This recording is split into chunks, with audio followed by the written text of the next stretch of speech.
it's here. Look at this, my friends.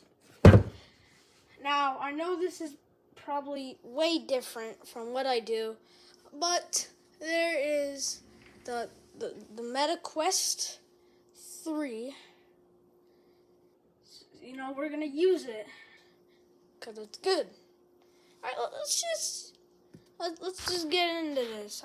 Look at this. Look at the lenses and the controllers. Look how nice these are. I don't think I've ever done an unboxing video, but these are nice. They smell so nice. All right, I'm gonna try to hop in the game if I can. That was about to end bad. Sorry guys, but this audio cut out. But what I was saying was I can stick to walls. The headset is also very nice.